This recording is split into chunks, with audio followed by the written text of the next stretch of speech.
Okay, has it ever happened to you that you have been living in Estonia for a couple of years and you go back home to your home country, you find out that everybody is a little bit too close, not respecting your personal space enough, and that food seems a little bit too spicy, and then you suddenly realize that, oh my God, I'm starting to become Estonian. You're not wrong. You are turning Estonian. In this video, I'm going to talk about all the signs that tell you that you are turning Estonian or you have turned Estonian. And then we are going to start with the number one, the biggest one, of course, and that is the personal space. So whatever the personal space that you have in your part of the world, double it when you come to Estonia. That's how much personal space matters in Estonia. And after living here for some time, you don't even realize it, but you start to notice it more and more. Like I noticed it in my life as well, that after living in Estonia, whenever I came back home, I would prefer just to shake hands with people, whereas previously I would hug them. It was just very surprising for me to see that I was doing it, because I didn't even realize that I wanted personal space this much. But yeah, you only realize it when you are outside of Estonia, when you go back home to your own personal country, no matter where you came from. Personal space. That's when you know you are turning Estonian. Number two. Okay, so the second thing that I started to realize whenever I went back home after Estonia is that food started to taste a little bit too spicy.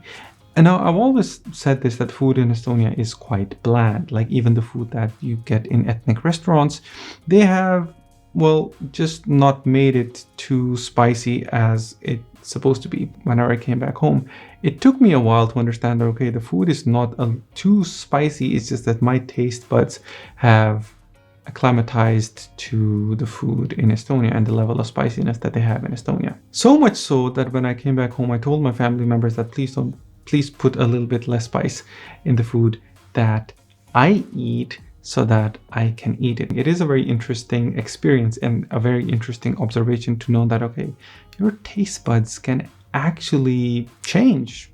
The level of spiciness can actually change with time. Number three, every time the sun is out, no matter where you are, it's a cause for celebration, of course, because in Estonia, we don't see sun that often at all. Actually, we rarely see sun. When the sun is out, it is as rare as a bank holiday in Estonia.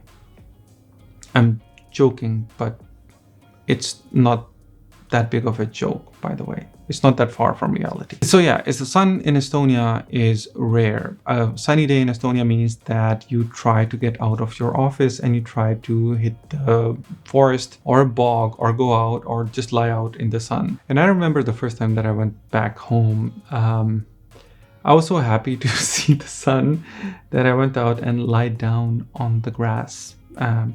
Just lied down on the grass because the sun felt so amazing, even though, well, yeah, the sun at least in my country, can be very, very brutal and hot. Like imagine being 40 degrees. Number four, and that is when you start to know that you are actually almost Estonian, is that you crave sauna really, really bad. So this is something that I've also started to notice as well, that whenever I go to a new country, whenever I'm traveling, if there is a sauna nearby, then I am almost always going to go there. And if you go to many other parts of the world, then you realize that sauna, of course, is not that common. It's not that big of a deal in other parts of the world. I'm not talking about Europe or Northern Europe.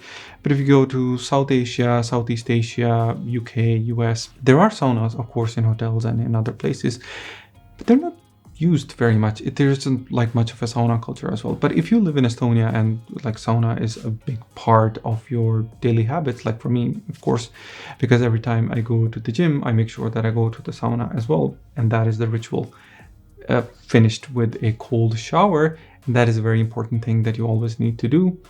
It becomes part of your life, and the kind of feeling, then the highs that you get in a sauna, you kind of crave that, you kind of miss that, and you can't really get that anywhere else. Sauna is a very uniquely Estonian thing. It is a very unique experience, and once you get used to it, it's kind of like a high that you really need to have all the time. So yeah, I really crave sauna, and if you are starting to crave sauna, then you are almost there to becoming an Estonian. And number five and final one is when you realize that you're truly becoming Estonian, is that when every kind of bureaucracy and paperwork seems inefficient to you, even the smallest one. So the thing is that Estonia, as it is one of the very few things that is very accurately advertised, is a very digital society. There are pretty much almost everything that you can do online, and you don't need to go and meet somebody face to face. You don't need to sign papers. I remember in Estonia, when I first came there, banks used to have cash, and there was a time when banks completely eliminated cash from their branches altogether. And pretty much majority of the things, like almost 99% of them, you can do online if you are part of the system. Like if you have an ID code and a card and all that. If you're not part of the system, oh boy, then you are in big trouble, because then you're out, then you're banished basically. But yeah, and that is one thing that you sort of like carry over to wherever you go. Why do I have to go to the office to apply for a certain card, whereas all the information I can just email or I can apply online? Yeah, that's a very Estonian complaint to have, because majority of the world is not like that. I mean, the world is catching up, and Estonian digital utopia, it's not that unique anymore. There are many other countries that have caught up to it as well, but majority of the world isn't there yet. I mean, in terms of digital identity and the services that you require from the state. So yeah, anytime you see paperwork, anytime you see something that you need to sign by yourself, anytime you feel that you need to go visit a government office or do something in person, okay, can't this be done online? And that's when you know that you have truly turned Estonian. So yeah, there you have it. 5 signs that you know that you are Estonian now. Now let me know if there is anything that I missed. Maybe there is something that has truly changed in you since the time that you have been here in Estonia. And when you go back, it's a surprise to you how much you have changed. Let me know down in the comments. I'd love to hear your thoughts. And with that, I'll leave you, and I'll see you in the next one.